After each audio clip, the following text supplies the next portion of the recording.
Bonjour, alors dans cette vidéo nous allons déterminer le champ magnétique créé par le courant circulant dans un fil droit qu'on va considérer comme infini. Alors c'est un très grand classique, on le trouve partout sur internet ou dans les bouquins.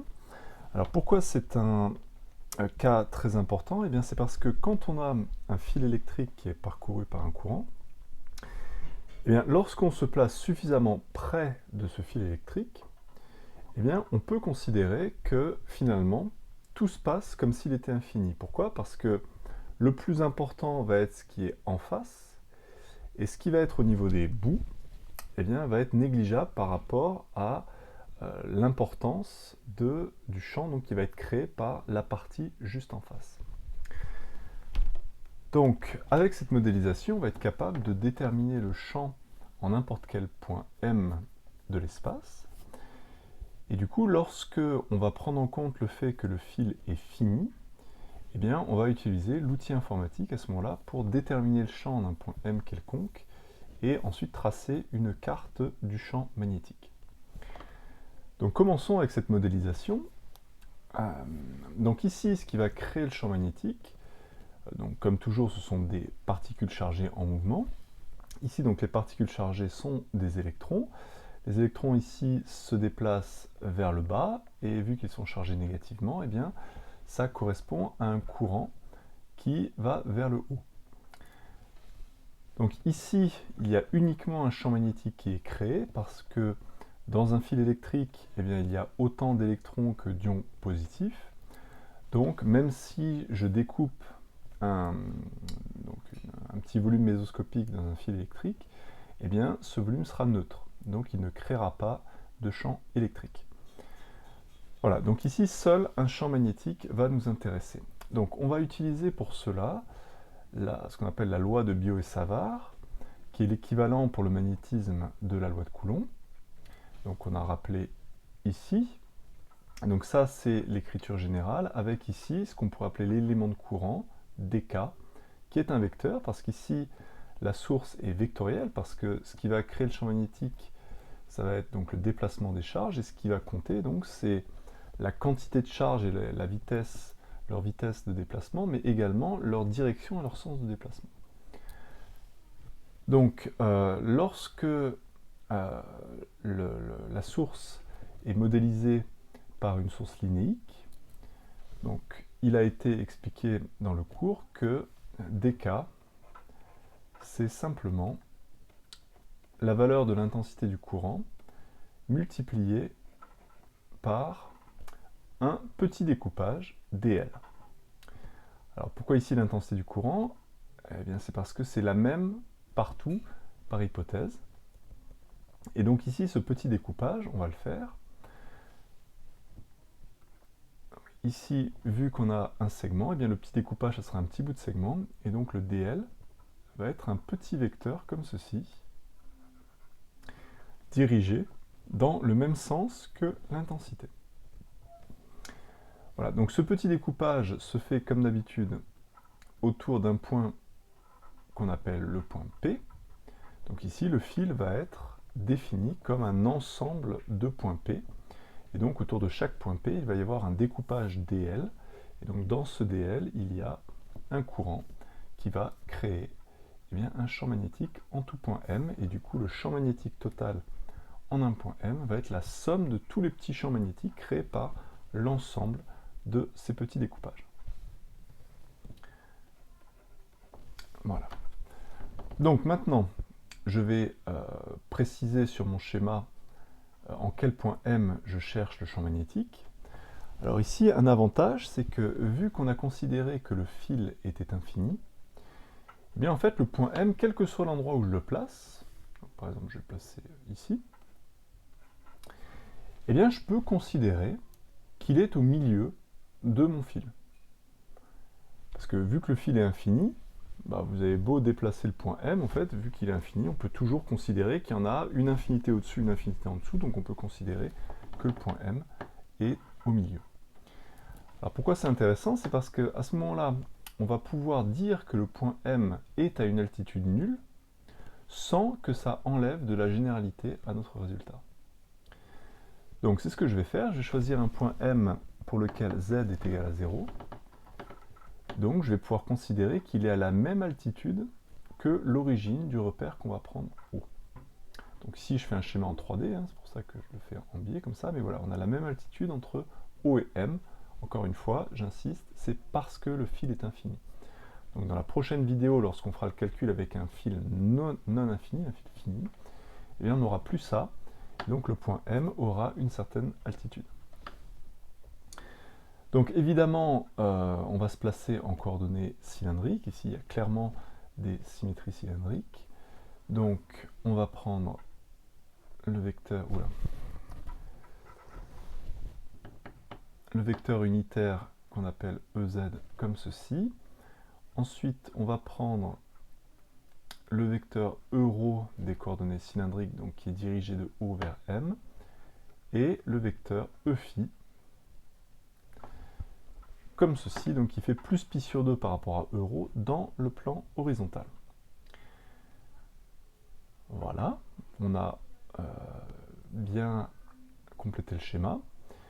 Alors ensuite, ce qu'on peut faire, c'est on peut tracer sur notre schéma le champ magnétique dB, donc élémentaire, créé par juste le petit bout autour de P.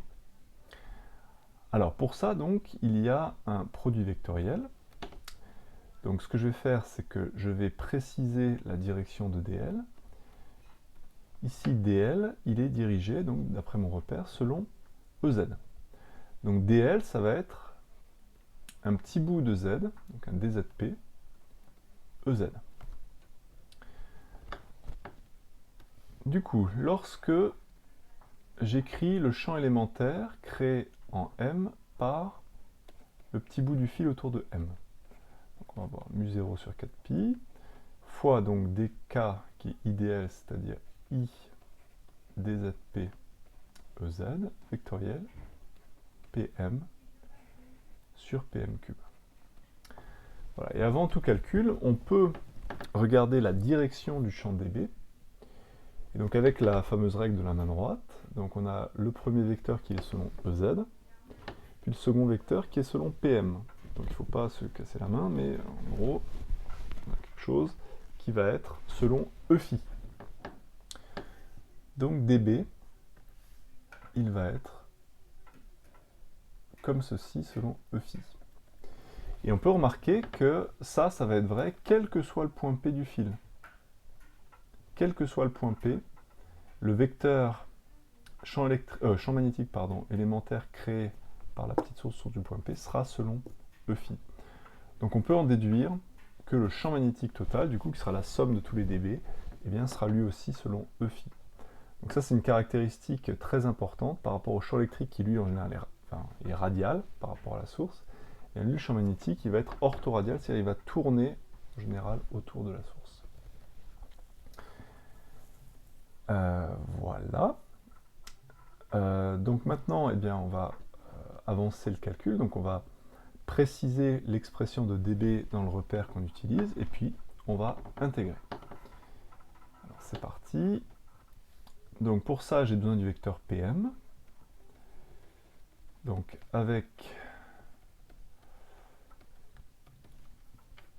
Monsieur Schall, donc OM-OP. OM ici n'a qu'une composante selon euro. Donc ça va être ρm euro. Et OP, c'est uniquement ZP EZ. On en déduit la norme. Donc ici, on est dans un repère orthonormé. Donc la norme, c'est simplement la racine carrée de ρm carré plus ZP carré. On peut mettre tout ça dans le champ élémentaire.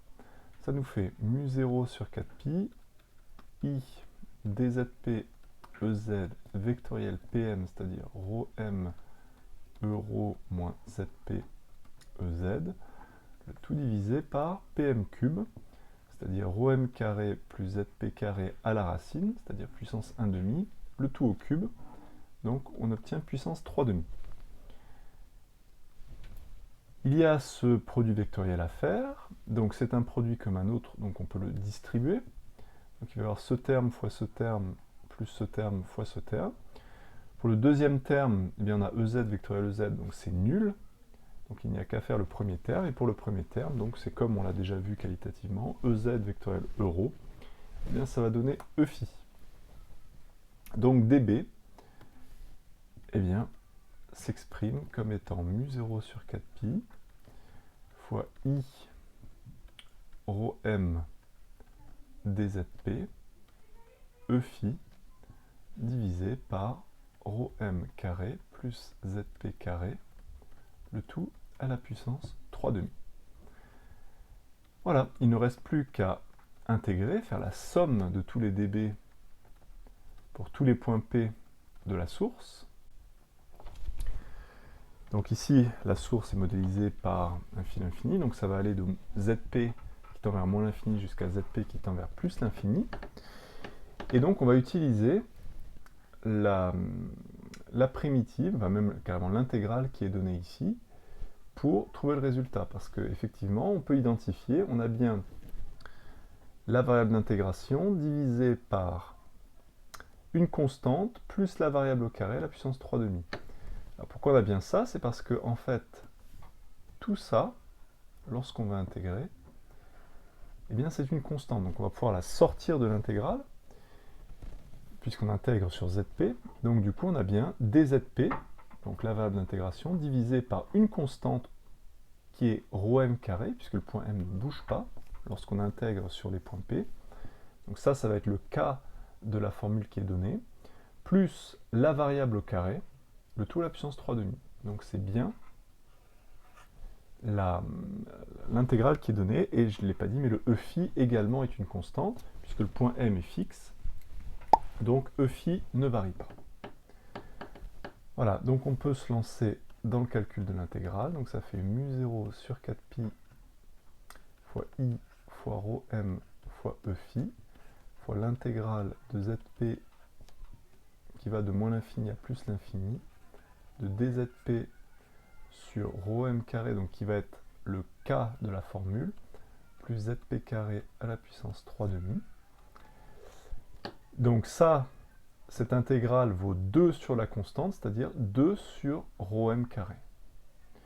Donc le résultat final va être mu0 sur 2pi, à cause du 2, fois I, fois rho m sur rho m carré, donc il va rester uniquement rho m, pas carré justement, rho m, au dénominateur fois EFI.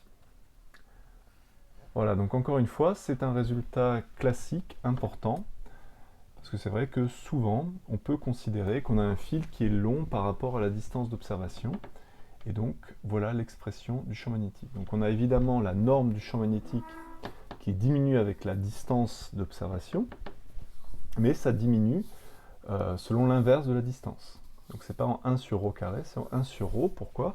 Eh bien parce que le fil crée un champ magnétique, donc il y a une source de champ magnétique partout sur le fil, et donc au lieu d'avoir juste un 1 sur rho carré, eh bien, du coup le fait que ce soit la somme de plein de champs magnétiques créés par plein de sources qui sont de plus en plus loin, eh bien ça fait une variation en 1 sur rho. Voilà, et puis donc la deuxième information importante, c'est que le champ magnétique est partout selon EFI, donc le champ magnétique va tourner autour du fil. Donc ça, c'est vraiment une caractéristique du champ magnétique. Voilà, donc dans la prochaine vidéo, on va regarder le cas où le fil n'est plus infini.